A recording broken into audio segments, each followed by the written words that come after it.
Okay, boys, fellas, the offensively offensive crew is here, and it's Thursday night. It's not Sunday.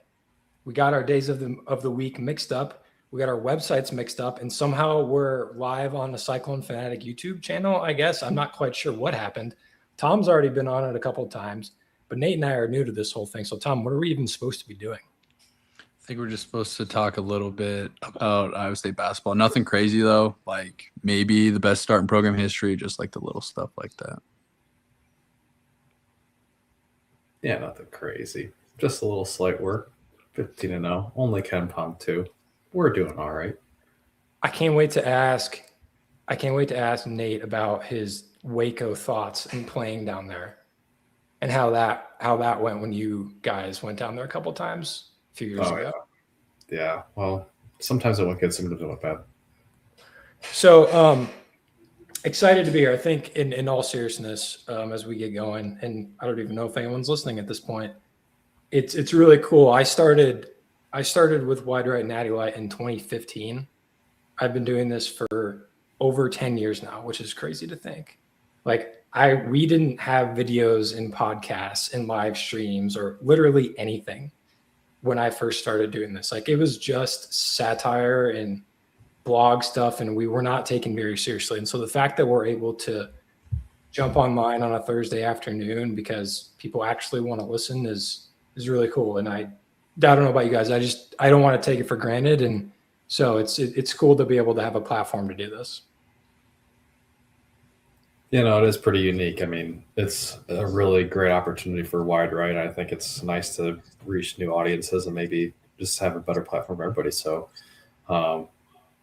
if you guys don't know who I am, I'm Nate Schuster. I don't know if anyone remembers me from playing, but I sat the bench a lot for 3 years on the Cyclones during the Prom era and phasing into the Otzelberger era. So, no, this is really fun, and it's a fun team to talk about. So this should be good. Don't play it lightly. You won a championship. Championship. Someone else. I got an A on the group project, as Jeff Teague would say, and I aced it. But no, it was. Yeah, we were all right that year. Nate, who'd you play with? So my freshman class was the Halliburton Horton Tucker Condit class. So I was If I had heard of those, I'd be impressed, but I don't know who those guys are. Yeah, they all played a lot. So Nate obviously was on the basketball team for a little while. It's nice to have his insight about what actually goes on inside the locker room. Tom carries.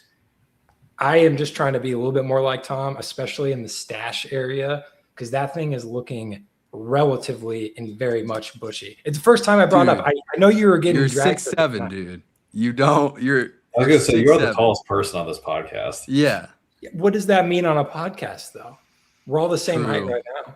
Yeah, but if we have to go play like threes against like the Russillo pod, like we got a good chance. We're running ISOs for the former basketball player for doing that. Although Tom, you might have some game. I believe it. A little bit. So Tom, why don't you introduce yourself? I know you've been on a couple pods already. Yeah, so basically I've been on the past couple After Darks post games with Baylor and West Virginia, but yeah, part of the offensive crew. We mostly just been audio. I think before the merger happened, we had 2 YouTube videos out, so you might have seen our faces a couple times. But now I guess we're big time, so we got to lock in a little bit. Actually have to know what we're talking about instead of just pretending like usual. Quick 3 years, eh? That's right. We finally have the equipment to pick up our terrible takes. That's what I was laughing about as I was getting set. It's like, oh, this mic is so nice. This camera's great. I love the light. But now people are actually going to hear me when I say something stupid. That's kind of the problem. I wonder if we can get like some lore on the show, like, because there's a few things that happened in the Wide Right days that we will never do again. Like, example, the stock portfolios from last year. We're not doing that shit again. That was terrible. What else? We had a couple other crazy ones too. Like, I'm pretty sure we had some guys who have now since transferred out that we thought were going to be like all Big 12s that we're just not going to bring up. But if you go listen to the past ones, you will. That's not Demarion Watson. Can't confirm. We were not on that train. Yeah, we were not on that one. Listen, they're not all winners, right? Like they're not all winners. They're not going to be. But that's not why you listen. That's not why you listen. It's because we're the voice of the common folk. We're the voices of everyone that was trying to illegally stream the game last night. Meth streams, crack streams, like you name it. We were all doing it. I hooked up.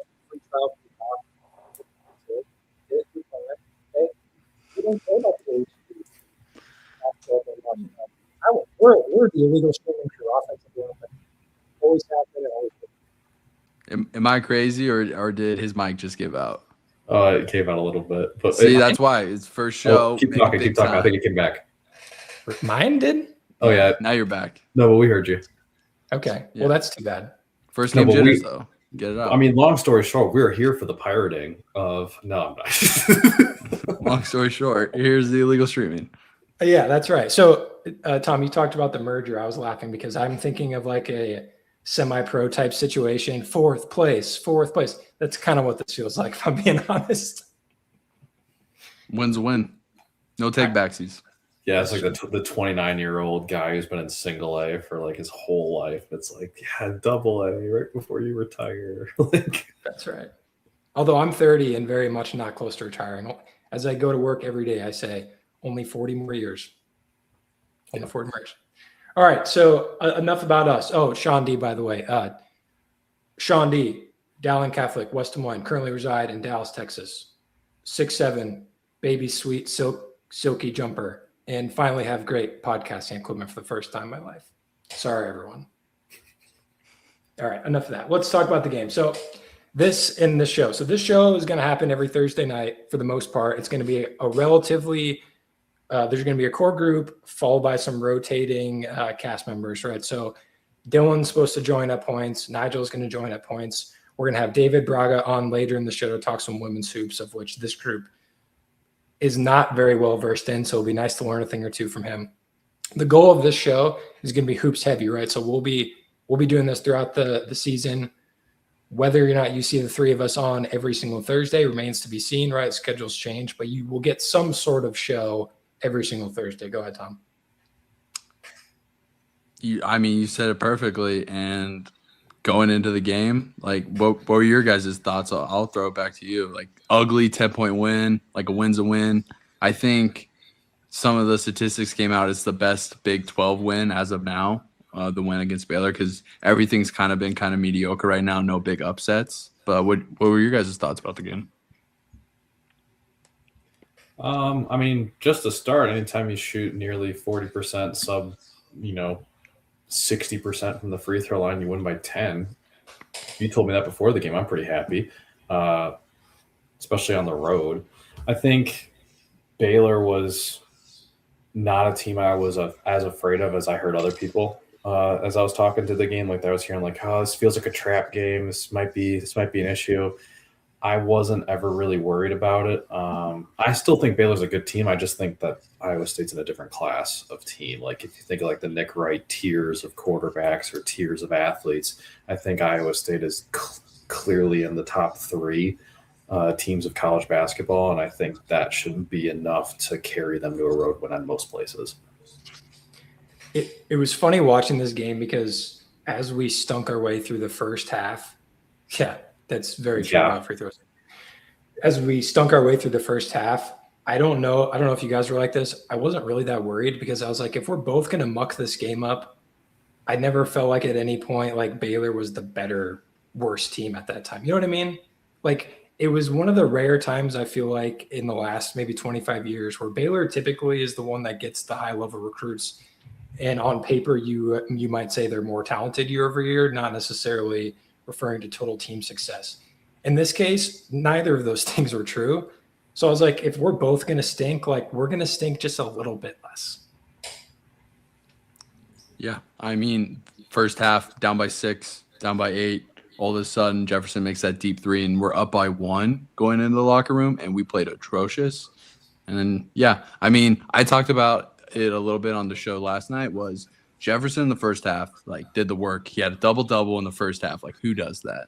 And second half, he was still carrying a little bit, but then Taman took over because he was clearly in foul trouble in the first half, played under, like, 3 minutes of game action, which is insane. And both those fouls, like the first one, he did have the hand on the guy. It is what it is. Second foul was unbelievably bad. But he comes in, and I talk about, like, as the point guard, you're supposed to be running things. You got to be in mojo. You got to be, like, understanding the rhythm of the game. His rhythm is out immediately. And then when he comes back, he plays well in the first half, but then it's halftime. He loses his rhythm again. So to have that happen in the first 20 minutes of game action, come back in the second half and deliver a great outing, like time after time with his passes, his layups, his threes at one point, like just the leadership that we saw from Jefferson and Taman late in the game. Like that's the reason we won by 10. That's a game I would say in the Hoiberg era, like I think we don't win. I don't think the physicality we can hold up with. And though we did have great guard play, and obviously we had Niang down low, very similar to Jefferson in the aspect of being able to get his own. Like I just don't think those teams could have brought the same physicality and toughness, especially when the shots weren't falling with those tight rims, that this team did. What about a Steve Prom coach team? Well, I'll throw it over to Nate there. No comment. I think so. I think when you think about like how you guys both hit on an interesting point. When you think of how the team plays and how the teams played under the Otts era, we kind of played this like drag you down in the mud, beat you up 55-49, right? Now it feels like this year we kind of have the guns where we could go beat, like we played Illinois a couple years in the tournament. Like this team feels like it could beat that Illinois team. Like I think that helps on the road. And when we have a game like this where we're going to shoot like crap and they're going to shoot like crap, I like us because our guns are, like you said, Sean, they're better guns now. So that's nice to have. And I think it's something we got to take advantage of. Yeah, I think the messaging from this game, and Tom, I'll credit to you because for the 2 years we've been podcasting, I think we've all agreed that this is the case. Success in March is all about building your resume for the moment, right?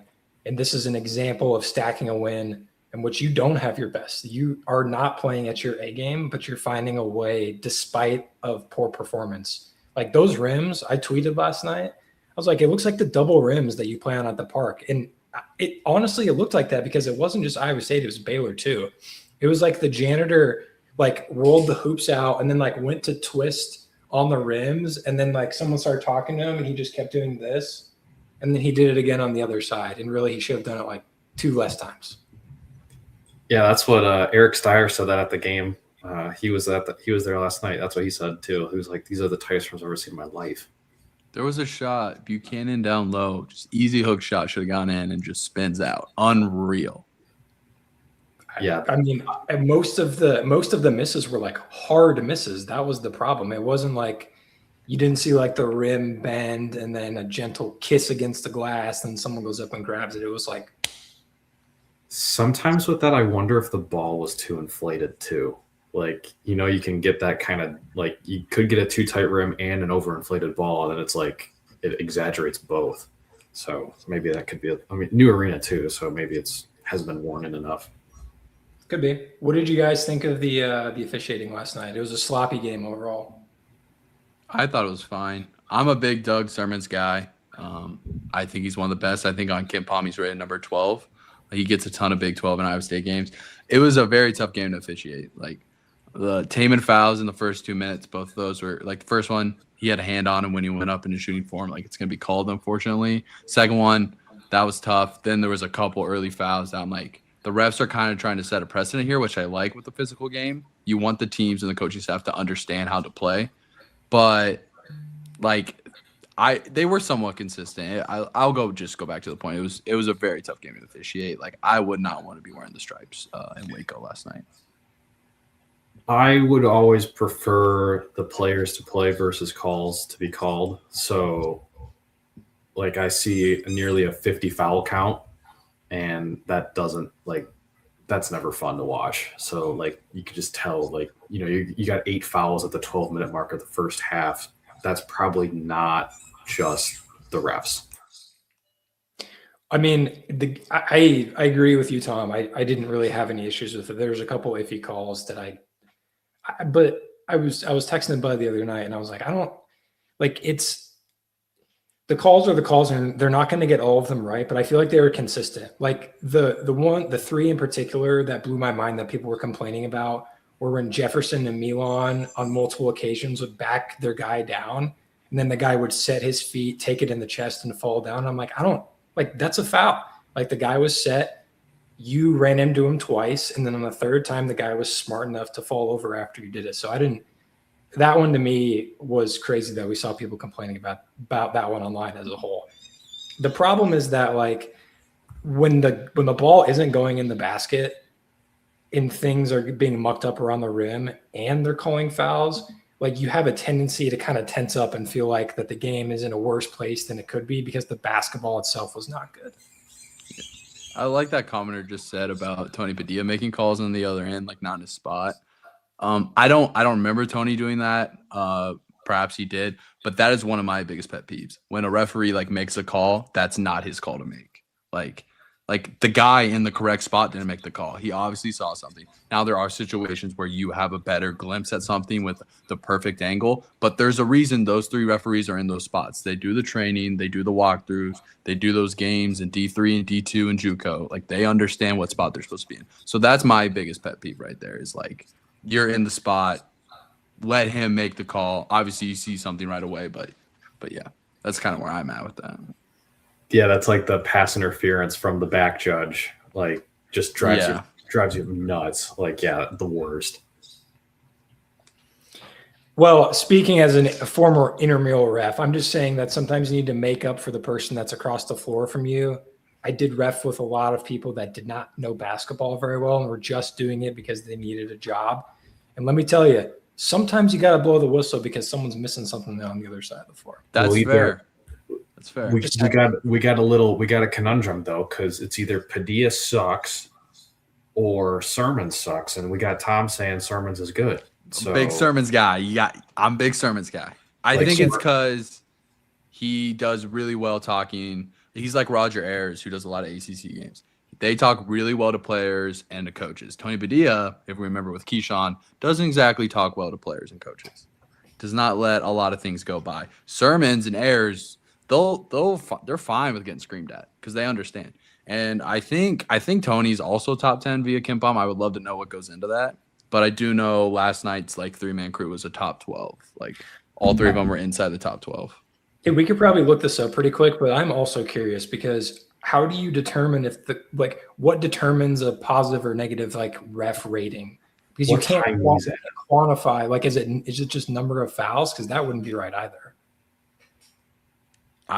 You gotta watch the game. Like that's got to be one of the main. Like, is it like the MLB ref scorecard where they say like, you know, this ref had a 99% accuracy and he didn't give up any runs for either side? You know, you see those graphics every now and then. Yeah. That seems. Yeah, Houston. I don't know. That's going to be the way that it is forever, right? Houston is always going to be the exception to any kind of offensive rule. I thought they played decent against Texas Tech. Obviously, their freshman point guard Flemings he's a baller. He looks like he's 12. Like if you look at his face, you're like, holy smokes! Like this guy's not in college, and then he's like 17 or 18 years old. Did you guys catch any of that last night? Yeah, Flemings played great down low, but it's against Texas Tech's defense that is a little bit shaky, I would say, to be polite. And I would just like to see those two freshmen go against Torre and just our level of defense because they got to go 2 aims. This isn't going to be a home game for them. And that's one of the big things I love about our defense is when you're bringing on freshmen or guys that are coming up from a level, they're not used to the physicality. They're not used to letting these calls go, just used to it for 40 minutes. Like, that's what I like to see. So I'm a little more interested to see how Flemings could do against us. I'm really disappointed at how Texas Tech has played this year compared to how we scouted them to start the year. Like, I think they're probably the biggest letdown in the Big 12 so far, like compared to like where we thought they would be. Because I thought they'd be like top 3, top 4. I don't think they will be. I mean, they beat Duke. Like, they looked great against them. I think that was Christmas break. But then, like, some other games, they just don't look like competitive at all. Like Purdue game was rough. It was insane.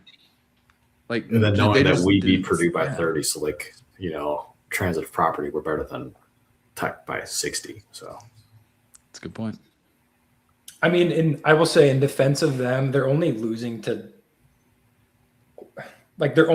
teams that they should potentially lose to. they're losing the lose games. Yeah, like you know what I mean? And then they stole the one against Duke. So you could make an argument that like Illinois, Purdue, and Houston are all better than Texas Tech. Like just straight up. Arkansas, iffy. They're still pretty good. And then obviously that Duke comeback win is the fact that was considered a better win at the time. Someone was like, it was probably Goodman who's like, that's the best win that we've seen all year. It's like, As we beat Purdue. as we beat the number one ranked team in the country on their own floor by 20, the worst margin of defeat by a number one team in their own place in the history of college basketball. And he's like, actually, I really like Tech over Duke. They came back from down 16. Well, He's Jeff, a Hoosier. we were up 20 the entire time. So like, He's a Hoosier too. He should hate Purdue. I don't know. But I don't know if it's Goodman, just to be fair. Like, I just feel like it seems like a field of 68 type of thing to say. I'm leaning. Did Arkansas beat Texas Tech? Arkansas beat Texas Tech. So Arkansas, they have an okay post game. Forgetting their center right now at the moment, but all those guys that beat Texas Tech, they had good post play. Clough, Coffin Wren, Brazil. Yeah, they're light. Brazil.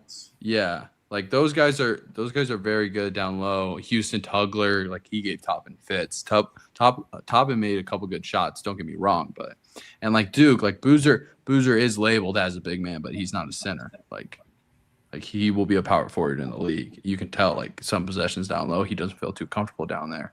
So there might be a blueprint of you have the big guy where you don't have to double and you can hold your own against Toppin. He's going to go over that right shoulder probably 40 times a game. But if it ain't broke, don't fix it, right? It's true. His teammates would absolutely kill him if he shot 40 hook shots in a game. Texas Tech, like we made the point, they're losing the games that they're like quote unquote supposed to lose. Right now, they just feel like a make it to the Sweet 16 team as a 3 and lose to the 2 because that's kind of how it's going. It just kind of feels like a meh. Like, so thinking back to this game, right? I don't know if you guys saw this. I don't remember who tweeted it. Maybe it was Ryan Hammer. He's like, be this body type and like profit. And it was like Yaxel Wenderberg and it was Jefferson and it was Boozer. It was, I can't remember who else was in there, but they're all draft picks. DeBonta maybe. And it got me thinking because in the Slack last night, I think I was the one that said this. I'll go on record as saying this and then I'll talk it through why I feel this is this way. Olds, cover your ears. Joshua Jefferson is better than Marcus Fizer. Continue. Explain. So I will say this with a massive caveat. Jefferson has not won anything. So that matters. And this will be judged. His judgment day will come at the end of his career. So I say that knowing full well. When you look at the body of work and the type of players that we have, obviously it's difficult to compare error-wise because Fizer's taking mid-range jumpers and not really handling the ball. Jefferson is the most skilled big man we've ever had, more so than Royce, yes. Because Jefferson can also shoot. Royce could not do that. I think that's the only thing that's keeping him from this conversation.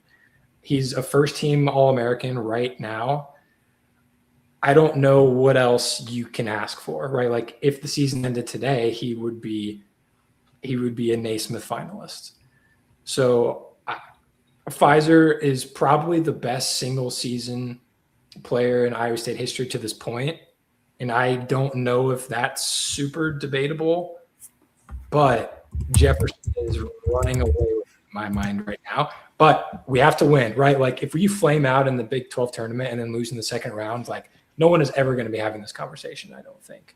Because people are going to be so thoughtful about, hey, this team caused a lot of pain towards the end of the year, and Jefferson is part of that. So Jefferson does look better than Fizer. Yeah, I mean, I don't know if it's like a crazy scorching hot take, and I would welcome anyone else to come up with an opinion on it. I think from a skill set perspective, he's too unique. We just haven't seen this in Iowa State history. I'm kind of in the same point.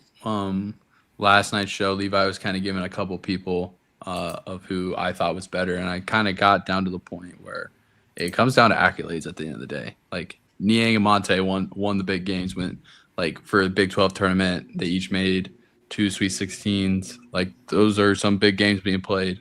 Pfizer made an Elite Eight, won a tournament as well with the Big 12, or I guess it might have been the Big 8 at that time. No, it was the Big 12. But yeah, Jefferson, like, we gotta see it, and I don't want that to come off like as like disrespectful at all. Like, your stats aren't gonna matter anymore. Like, we've seen what you can do. Now you got to show it in the postseason. But like, we're kind of at like a little of a standstill right now. So I think Sci-Fan was saying that might be a crazy take, Sean. Oh no, I'm looking at the accolades for Pfizer. Come on. So, all right, I'm just going to go on career stats. All right, career stats, career accolades. All right, doing the Bill Simmons thing. I love Jefferson, so don't get me wrong. Like, I think Jefferson's the best big man we've had since Niang, and I don't think that's a crazy take. I think he's Niang level. I think he'll be a first-round draft pick. I think he's going to have a great career. But he is he's averaging under 10 points for his career. Granted, he's played 4 years, so Pfizer played 3. He is averaging 17.6 this year. Pfizer's junior year, he averaged 22.8. Averaged 18 as a sophomore, 15 as a freshman. So all of those are higher than 9.6. Now, granted, his is all being weighed down because of a 2.2 freshman year, but it's tough to say, Big 12 Player of the Year, Big 12 Tournament MVP, consensus All-American, 3-time All-Big 12 is worse than Joshua Jefferson. No disrespect to Joshua Jefferson. I just think that's tough to say right now. I love if he makes a Final Four or wins a national title, book it. Stamp him right there. I'm with you all the way. But right now, it's tough to say that. What if first team All-American lose? Yeah, adds the first team All-American, like you said. Like, if you get the first team All-American, all Big 12, Big 12 player of the year, finalist for Malone Award or whatever the Power Forward Award is now. Like, Malone. Yeah. Yeah. Now we got a real conversation. Like, but you got to talk at the end though. But I do like that you're planting the seeds. It's fun. So no. Yeah. And honestly, if someone felt strongly about it the other way, like, I would gladly listen. Like, this is not supposed to be this is it, right? I like the idea that we're having a conversation about it because that means that he's been that good. Yeah, that means it's a respectful take. So. Like, this is. I don't think Jefferson will ever hear this. If he's tuning in right now, shout out. But this is like no disrespect at all. This is, you're in this conversation is like a crazy amount of respect. Yeah. Well said, Jason. I think that's the takeaway. The fact that we can have the conversation is great. Era is tough. And the fact that we're comparing from 25, the fact that the game has changed so much in 25 years is also crazy to me. So I don't know. The fact that we have had such a different look on what college basketball actually looks like is wild. Season end say, does Jefferson beat DeBonsa for Big 12 Player of the Year? Standings dependent. Yeah, I think it's going to be tight. Which it's whoever's team wins. It's going to be one of those things. Like, I think 2019 we had Dedrick Lawson and Jared Culver, and I thought Lawson was better than Culver, but Culver had a really good last game of the year, and they end up winning conference and breaking the streak. So that, I think it comes down to standings for some of that stuff. And you've got AJ's averaging 23 a game with 4 assists and 7 rebounds, and he's shooting 35% from deep and 58 from the field. Yeah, almost 60% from the field. And if you watch like the highlights from the game, it's not like he's just making shots like they would in the 60s. He is cooking players. Yeah, he's working for him too. Yeah. Now he's a crazy athlete. It's the same. It is a very close debate because I think the talent around both players is very well equipped for each of those guys to win the award. He's wild because he'll get the ball in the wing. His first step, like, you're dead as soon as he decides that he's trying to get past you. It's wild. It looks like you're watching like Slenderman. Like Well, it's it's no insane. Eric Mulder wingspan, but it is pretty nice. I'll admit. That. So I had to get one out there. Mulder. I think the question we should be asking is, if the season ends today, does Mulder beat out Debanza for Big 12 Player of the Year? If he gets off this injury report, gosh, if he was just healthy, who would know? What did he sprain? His never mind. No idea. Speaking of bigs, I think Plata's been playing pretty good. He's been a pleasant surprise off the bench. He learned. I said this yesterday. He learned to tap out the ball and not to grab the rebound and bring it down, and then they would just strip the ball away from him because he's not that strong yet. He'll learn. He's a freshman from overseas, like it's gonna happen. But the ability to tap it out, controlled taps, I love it. Just do that. I'm perfectly fine with that. I feel like we're entering takeoff. Yeah. So if you learn one thing about Plata, it's like, oh yeah, he taps out rebounds now. That's excellent analysis, Tom. That's why we're here. We're getting better. Dude, that is the best part of his game right now. Like, have the ability to control the boards as a freshman from overseas. Like, by control the boards, I mean 2 tap outs a game. So I think he's been really good defensively. Like, I don't think we lose too much with him defensively as a big. Like, even in, like, I don't know what his plus minus was last night, but I wouldn't think it would be too crazy. He's getting good at moving his feet too. Yeah, he's been fine, like walling up. Like, and the other guy I thought did a really good wall up was Bateman in the second half. I thought he gave really good minutes in the second half. I think he is only going to demand more and more minutes as this season goes along. Like, I think we're going to be looking at a Heisey, Nelson maybe getting some minutes eaten away by him, because I thought he's been looking pretty good. Shots will eventually fall. I mean, he went 0 for 2 last night, but eventually they'll start going in. Like, Let's talk a little Nelson. What are you guys' thoughts on him? You first, Nate. Free throws, man. Like, you're so good in transition. Just make the free throws. Like, it's like great ball handling too. Like, he would be awesome late in the game if he could make free throws. I think there's a reason. I know he's been hurt, I guess. I think that our rotation is our rotation at this point. I have a hard time thinking that we're gonna see him play more than 8 minutes a game at this point. Like, there's just not with the minutes, the way that the minutes line up with the Lipsy, Torre, Heisey, and Bateman.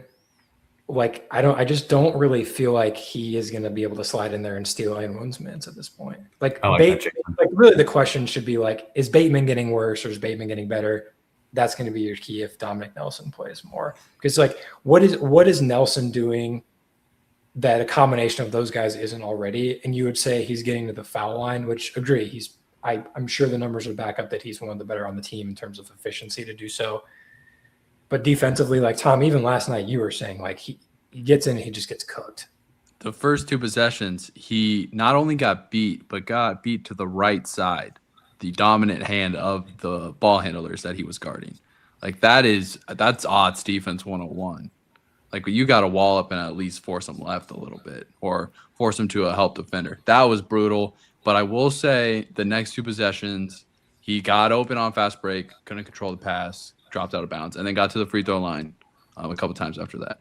I'm in the same boat as you guys. Like, I don't think his minutes are going to get any more than they are right now. And I think there's a chance with Bateman, and if Heisey continues to play like this, that they're going to drop even more. But if he's coming back from that groin injury, it makes sense why he's a little slow on defense. Like I guess I get that. Like, he would need a game or 2 more, but guess what? We're in Big 12 play now. Like, we really don't have like a game or 2 to spare to like throw in some minutes. Now, like, if we blow out Oklahoma State on Saturday, sure, but Heisey played fantastic. He was my 3rd favorite player behind Jefferson and Taman from last night. Like, 6 and 6. He had that awesome touchdown pass late in the game. And in my opinion, he was playing like a quarterback, not because of the way, he's shooting or passing, but the way he was just reading cuts, the way he was getting rebounds, like boxing out and then also jumping. Like, that was a problem a little bit in the game where some guys would box out and they just wouldn't jump at all. He got used to that in the second half after struggling a little bit in the first half. He was my 3rd favorite player from that game. there was a really good play with Bateman and Heisey, where Bateman drove the lane, realized there's three guys. Heisey cuts right off his butt, ends up getting blocked by Carr. But I thought it was a really it was a nice creative play that will eventually work if you don't have 6'8" with probably a 7-foot wingspan guarding Heisey. But like that creativity with your bench guys, the fact that they're comfortable playing together, like that's only going to breed confidence. And a guy like Bateman, like I think he should play more with his shooting ability. But yeah, those guys have to be good because we will have more games like where we will have foul trouble. What do you guys think about Toure? Just one more point with Heisey. When Bateman went on his own 6-0 run against West Virginia, he had a pump fake in the corner, drove, perfect pass to who? Heisey down low. Maybe we've seen it past two games. They always have weird minutes because they're both kind of shooting guards coming off the bench, but they look like they have a pretty nice chemistry right now, those two guys, which is kind of crazy, senior, freshman, but those two games, it's not a lot of evidence, but at least some. Those guys play very well together. I would gamble. Heisey's the best cutter on the team by a wide margin, so that's not surprising. But that says a lot with a guy like Buchanan on your team too, because I think Buchanan's a really good cutter for a big. But I think it also those two guys are probably the bench guards in practice, probably going against the starters. They have probably imagine having to go against our defense every day in practice. That sounds really fun. Yeah, fun. You got Toure and Lipsy on you going 94. Great. So yeah, you're gonna have to be able to cut. So that's only gonna be a positive for your team. So I like that. Let's play a quick game. Let's play a quick trivia game, and we did this a couple of weeks ago. Let's play plus minus. Okay. Who do you guys think had the best plus minus last night? I think it's Taman. Toure. Because the foul trouble, I think it's Taman. Because really the only time he was in was, I guess 8 minutes in the first half. But second half he played awesome. So I'm going Taman. Nate? Toure. The answer is Toure, 18. 18. Second, we had Jefferson at 11. Lipsy was third at 9. Milan 7, and then Dom Nelson 4. We're talking about Plata's plus minus. I pulled it up. That's why I got on this tangent, but his was 2. But I would argue he wasn't in for long enough where it was going to be anything less than 5. As long as he's not a -6 off the bench, that's the biggest thing.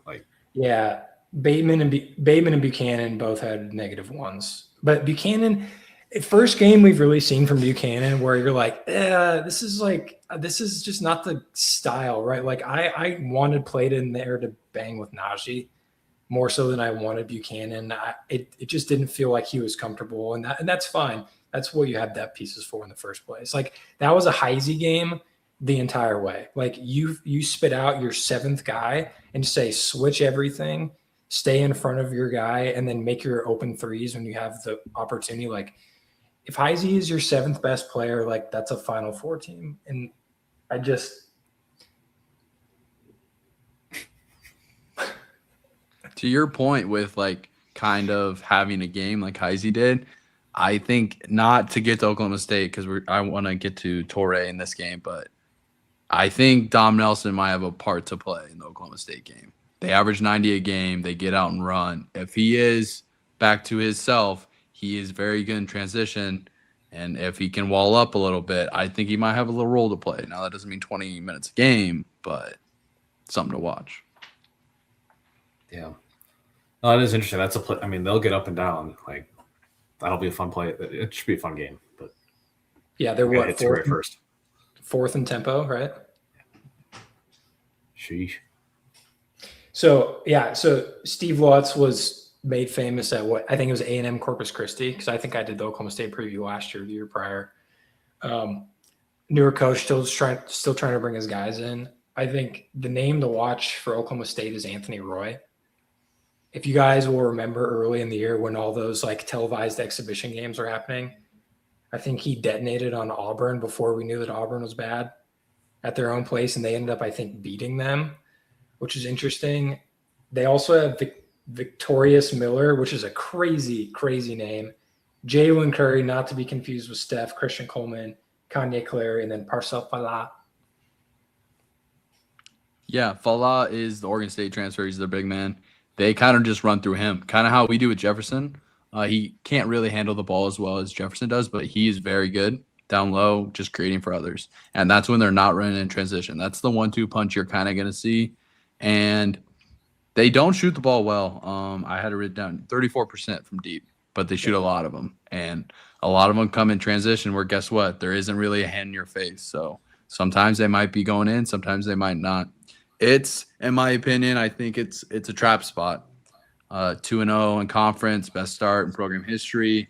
You're playing at the Fog on Tuesday, and now you're going back home to Ames, Oklahoma State, no number next to them. When I think they're pretty decent. They got some good wins. They beat Texas A&M, South Florida, who plays a very fast tempo. They beat them.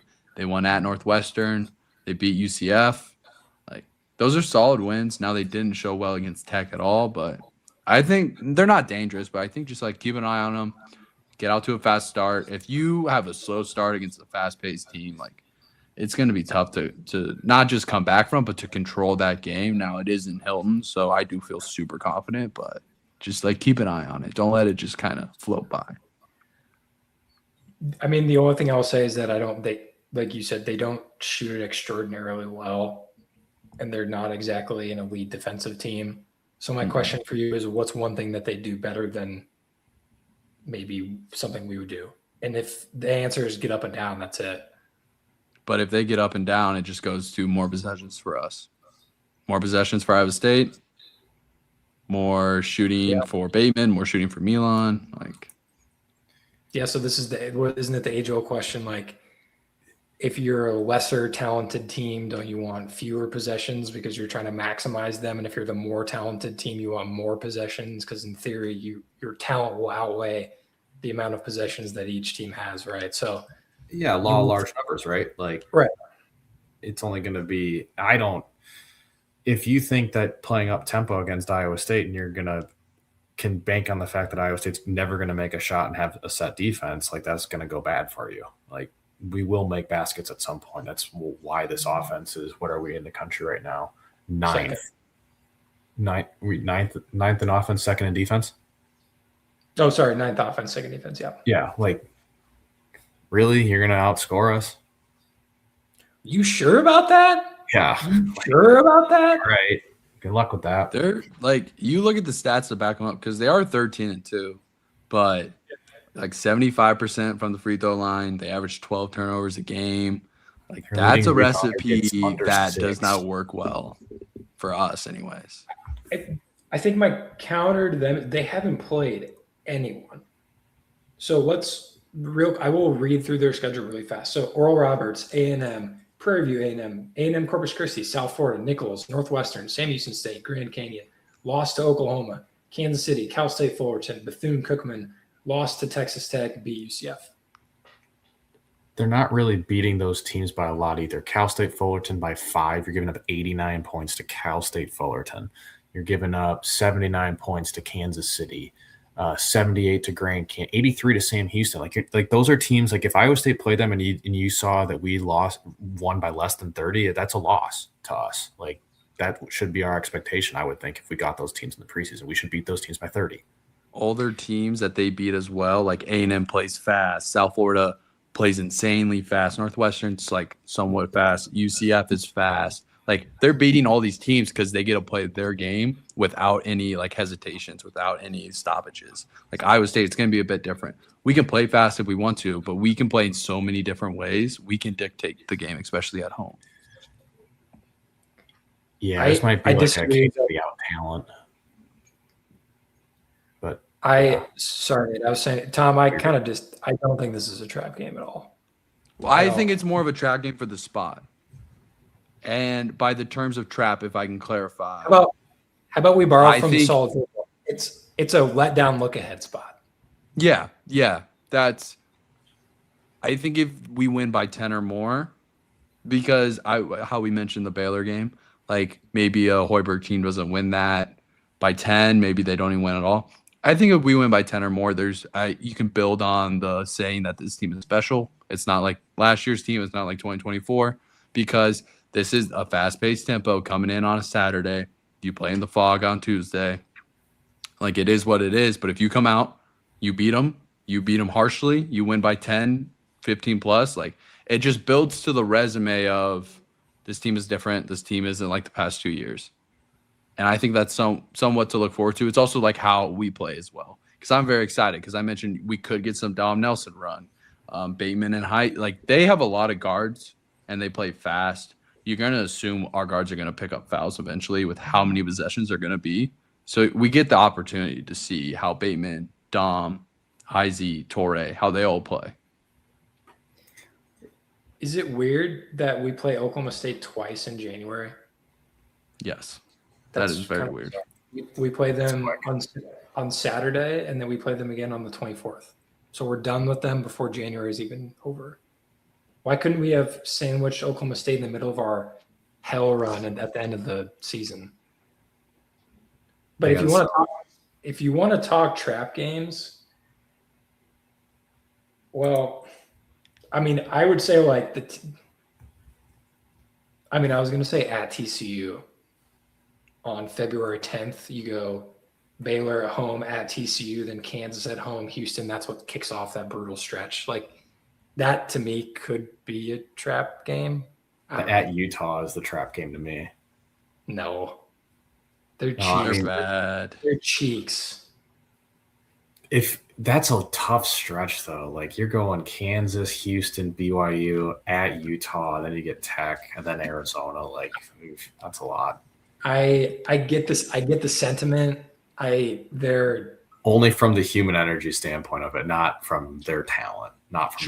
Like, if they're exhausted in the middle of February, like, because you're going to be worn down. But That's like, I'm a little bit of both because I don't think it is it is a look at spot, not really a trap game, like I said before.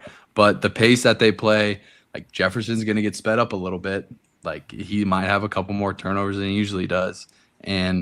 But it is, and the students won't be there. But I think it's great. We play them twice in January because if we had to play that fast of a tempo, and especially if it's at their place at the end of February, like, it would be a little more dangerous. I got something for you guys. Hypothetically, all right, so we scored 70 points last game. We got Oklahoma State at home. Do you think we will score more than 10 points with the combination of these four players, Nate Heisey, Bateman, Milan, and Buchanan? Do you think we will score more than 10 points with that group of four guys? yeah. Yes. We scored 10 with them against Baylor. Yeah, I mean, I would be Like, shocked. we should probably get 30 to 35 out of them, especially in a game like this. 80 to 70 feels like a reasonable number for this game. Like, I think Ken Palm says it's 91 to 71, a full 20 points, which sure.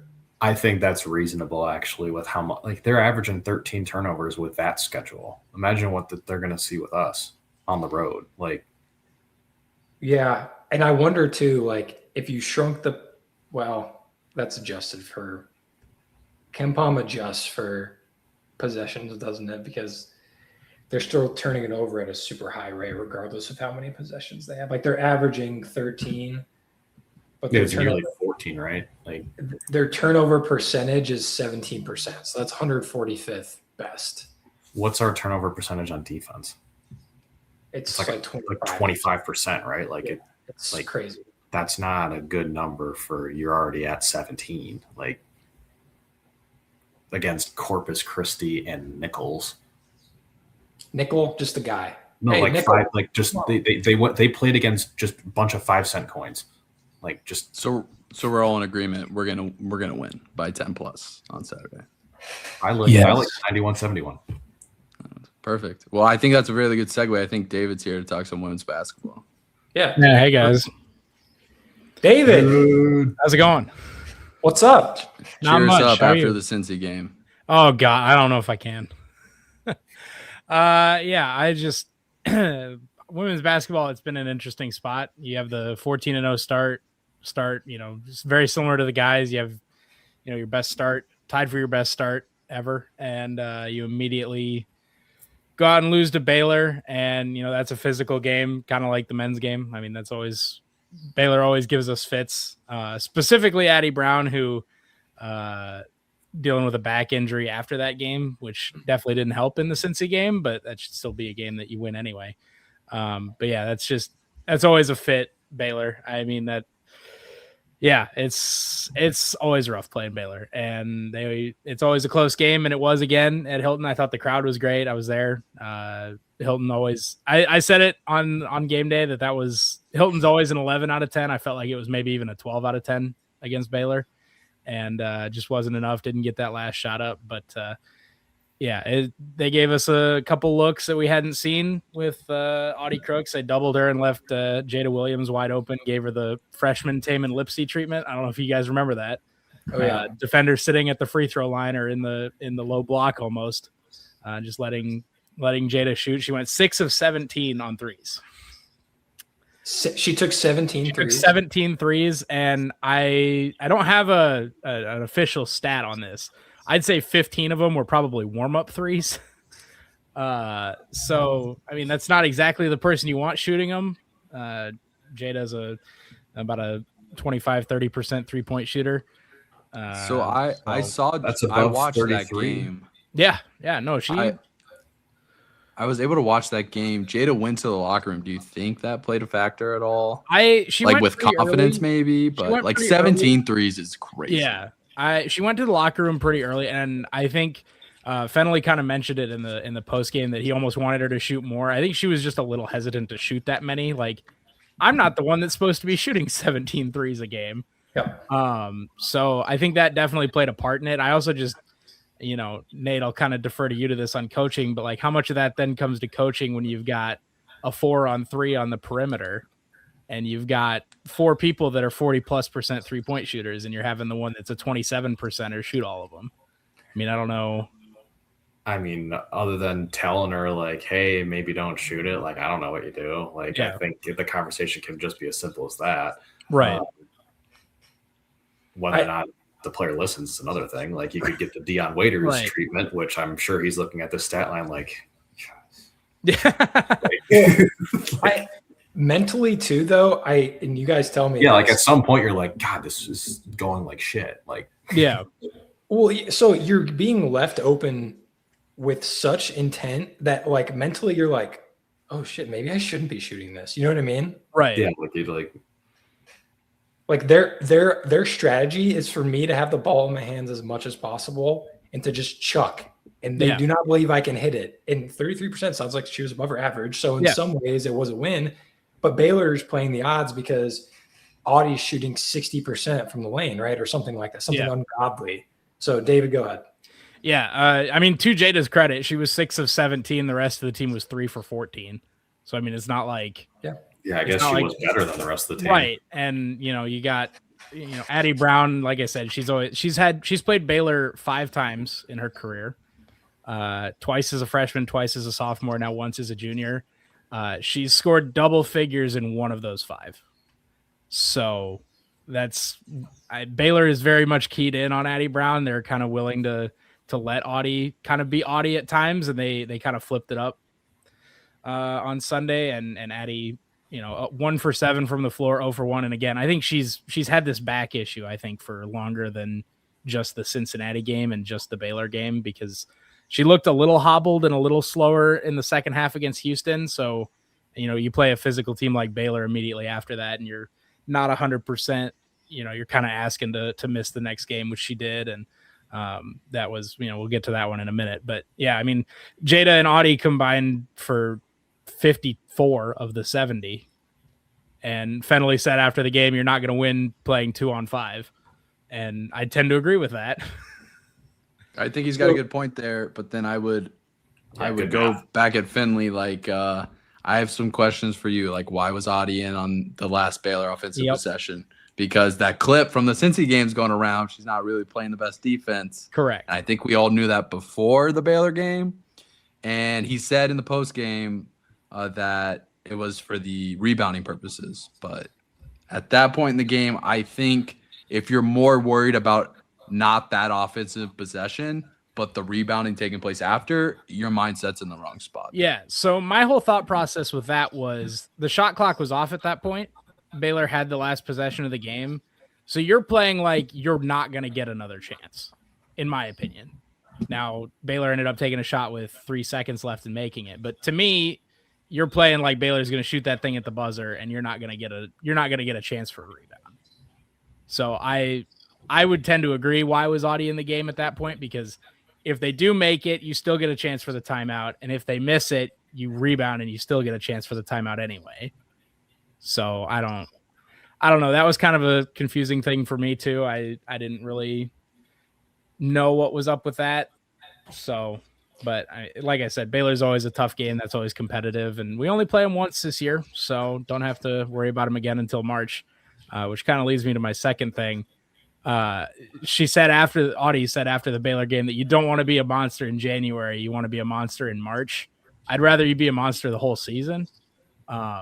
Especially if you're going to have that statement and then play the game that you did against Cincinnati, which coming off an emotional physical loss at home against, Baylor, I don't want to say it was a letdown spot because the Cincinnati team is awful and we should win that game every time anyway. But I mean, you hear a comment like that, you have kind of a poor game against Baylor where you don't really see the ball in the second half because they double you the whole time. It was just kind of a recipe for disaster, in my opinion. How would you grade Fenway so far this year? 14-2, beat Iowa, went down to Florida and won that tournament. Probably a B+ or an A-. But the last two games to me have been like a D-. Yeah, because you would think I would assume if you take care of if a loss to Baylor, sure, fine, you don't love it, it's on your home court. Right. But thinking about Cincinnati, if they take care of business there, you would probably tell me that he's coaching at an A-. Yeah, for sure.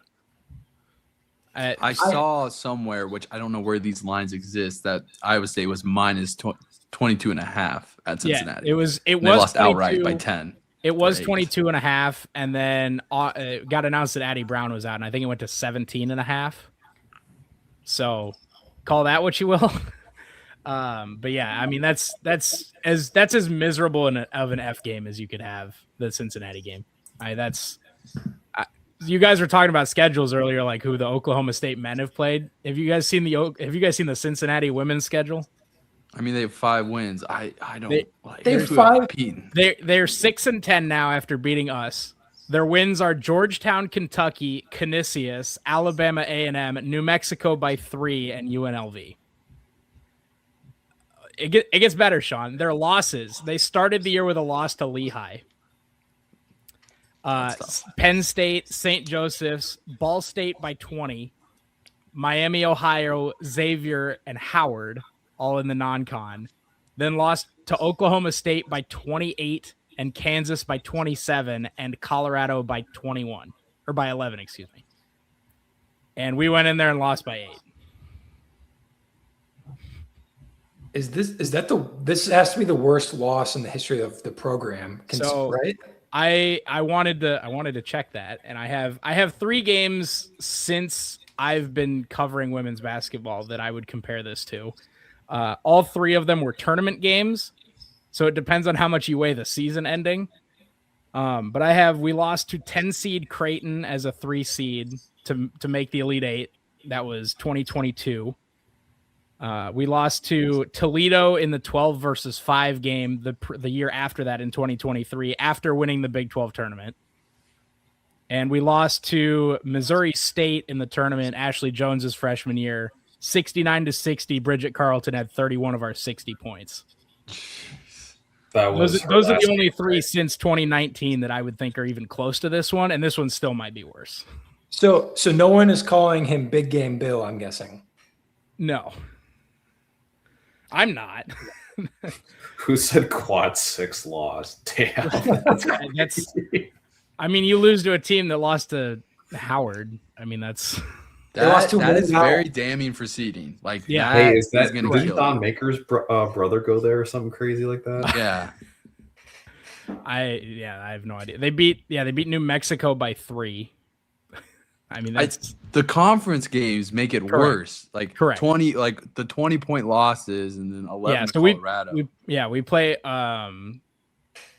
Oklahoma State next, or West Virginia next, and West Virginia is another team that's always given us fits with their defense. So does Bill? I'm fascinated by this. Casual women's fan here. yeah.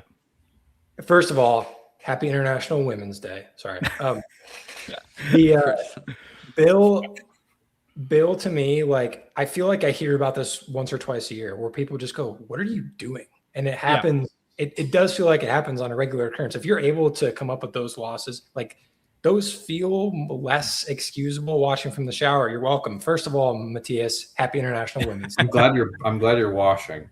Yeah.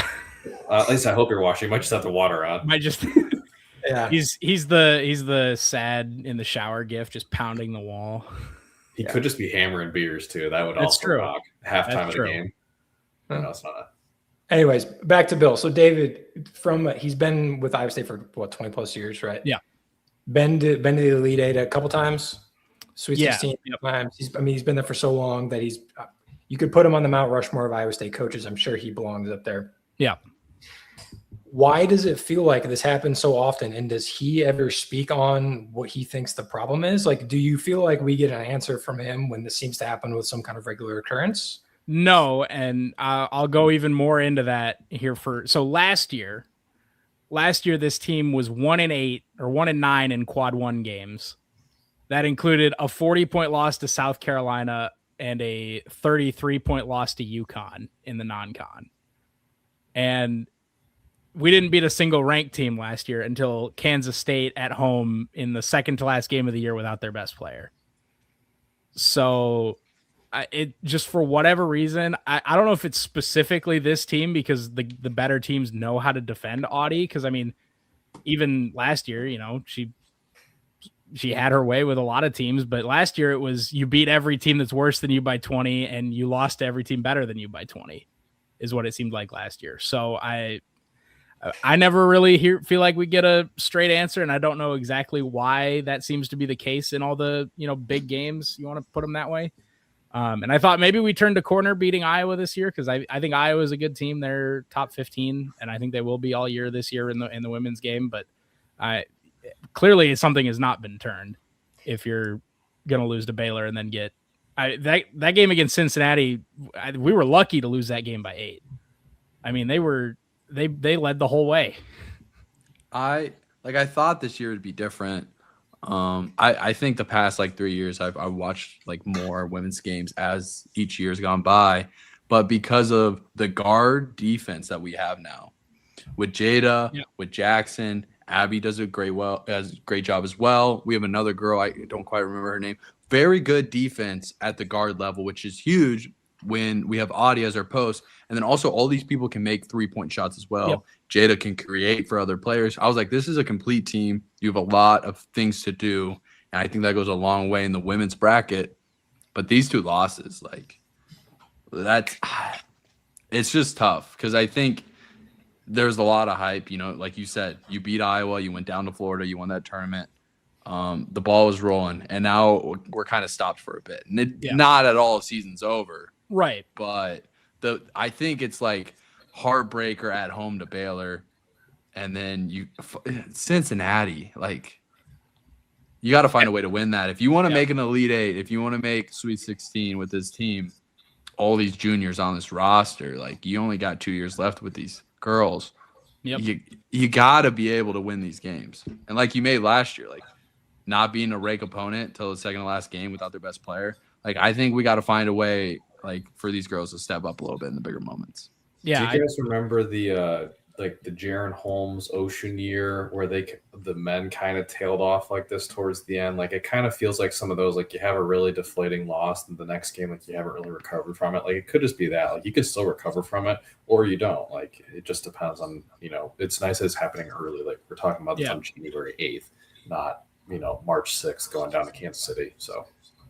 Yeah, so this kind of core group as freshmen, when you look at Audie Crooks, Addie Brown, Ariana Jackson, who hopefully will be okay. I know she left the game against Cincinnati with a leg injury, and we're supposed to get some information on that here this week. But as freshmen, this team, after coming off a win against number 4 Baylor, lost to Texas Tech, beat TCU on a forfeit because TCU didn't have enough players, then lost to Kansas, lost to West Virginia, lost to UCF, and lost to Oklahoma, all within a 5-game stretch.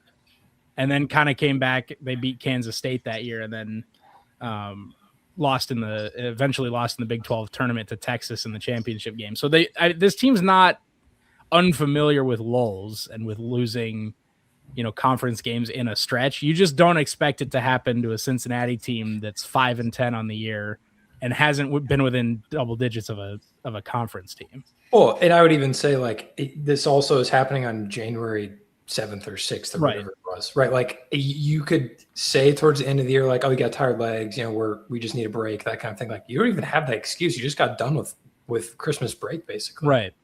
And this that might was be the worst spot for it The because holiday hangover, maybe the team is gelled. There's no more gelling. Like you could fix like a player here and there in the rotation for minutes, but the team is gelled. It's January 8th right now. And it's not the February, like, oh, this is brutal. We played so many games. And it's not March where people have figured it out. This is the worst spot to kind of play these back-to-back games right now. Yeah. And like I said, it doesn't get any easier. You're playing a West Virginia team that's giving you fits. They're 13-3 on the year. They beat Duke in the non-con. Now, I don't think Duke's as good as they were to start the year. I don't think they're as good as they were hyped up to be in the offseason. But that's still a 13-3 West Virginia team that played Texas Tech tough. Texas Tech, the only unbeaten team left in the Big 12 now. So, I mean, you're still not in a great spot playing a West Virginia team that's giving you trouble. I want to make sure you get through all your talking points first, because I do have one question.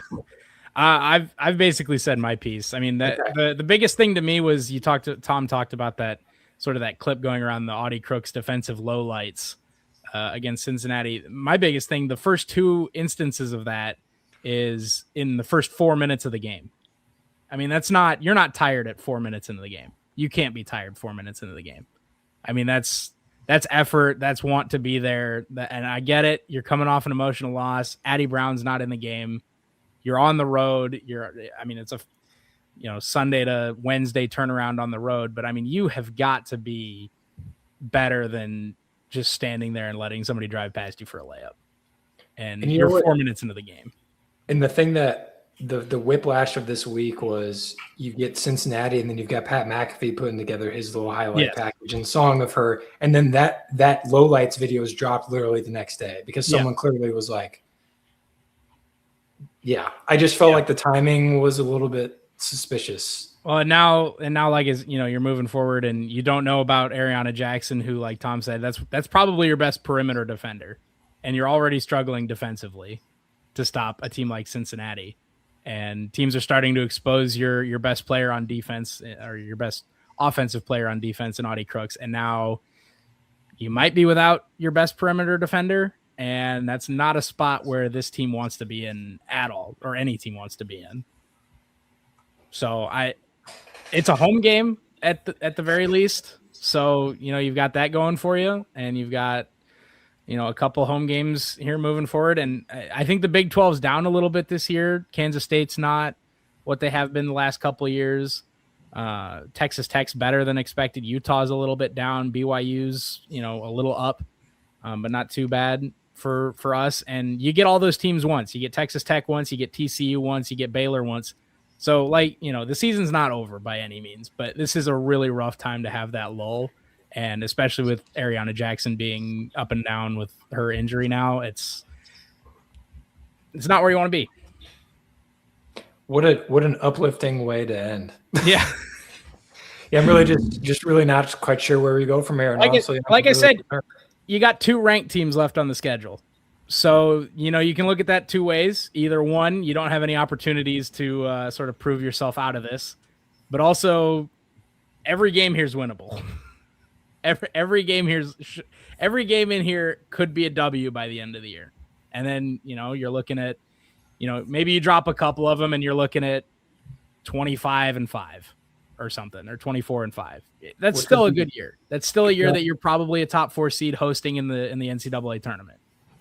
That's my question. So I think that's an important thing to get to also. is hosting those first two rounds. But I think you're kind of in an up in the air spot here now with that. So I have, and first and foremost, thanks for jumping on and educating us common folk about the women, because the buzz has been palpable. We're hearing about it all the time. They have looked apart for the majority of the season until these last two games, so it's been interesting to watch. My question for you, and something that I've been seeing online a majority of this season, especially when her Audie's highlights in general have been going viral for a multitude of reasons, they seem to leave her on an island for the most part. And the response, and my question is, why aren't they doubling? And now, I know the face value answers, because you've got 40% and 50% three-point shooters that are sprinkled around her. My question for you is that less common? Do we see that less in the women's game because they're not covering space as quickly? Or is it genuinely because we've got snipers just littered around the floor? I think it is partially the second option of that, because you do have, the one time that I know the big one was the Kansas game. They were showing, Kansas coaching is terrible because they had left on an island the whole game. The one time that a defender came down was at the end of the game and Kenzie Hare hit the buzzer beater. So, there is that sense to it. I do also think that, you're not covering that ground as quickly. And so, when you do double and you're not a Baylor that's got super long, athletic, forward and tall guards that can do that, you do kind of put yourself in a bad situation. Now, Baylor did kind of give you the key, is if you're going to let Jada be the one to shoot 17 threes. Now, Cincinnati didn't do that. But they've got a little size down low that Audie just can't muscle through 100 possessions in a row. And, you saw that with just by the shooting percentage. I mean, Fennelly joked that he hadn't seen that many missed layups since he went to his grandson's game. And that's true. I was at work on Wednesday night and joked that we missed like 46 layups or something in that game. I mean, it was just bad up and down. But, I think she'll get back to that if she gets one-on-one moving forward. I mean, that was her worst shooting game of the season, and it was 47%. So unbelievable. Yeah. That's unbelievable. Yeah. So like I said, I think generally this team will be fine. I think you kind of ran into just an awful spot here with, you come off of all the hype tapes and all the Pat McAfee stuff and all the, this Audie Crooks gal, she's got more points and minutes on the year, which is still true. But I mean, you get that big emotional loss to Baylor. You're now down Addie Brown for a game. You're not sure about Ariana Jackson now. You're just kind of in a question mark spot. And I think this team's good enough to just kind of will their way out of it. But we'll have to see that against West Virginia on Sunday. Awesome. Well, David, thanks for joining us.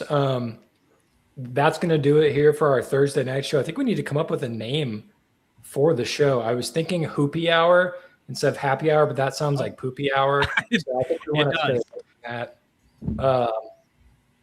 We'll have to workshop what this name looks like, because we're going to stick with offensively offensive for our Sunday nights for sure. There will be days when it'll just be the three of us plus guests, like the gracious David was today. So something to keep in mind. This is not something we're opening up to comments either. I don't want to see which direction. I do want to see what you would name it though. I do want to see the comments. Like I want, what would the audience name it? But we're gonna name it. Maybe if let's like something good. If we do end up with a name that happened to be a comment, we clearly had it first. But yes, we reserved the right to say we were first. Yes. Yeah. Sean, that's why Mike Florio said that Brock Purdy can't be a franchise quarterback, because Purdy's too close to Turdy for him. So, such a smart thing for him to say. Yeah, very, very intelligent. Yeah. Analytics. All right. I appreciate you guys for hopping on. We'll be back again next Thursday. You can find Nate and Tom and I Sunday nights. Appreciate everyone for tuning in. And as always, go Cyclones.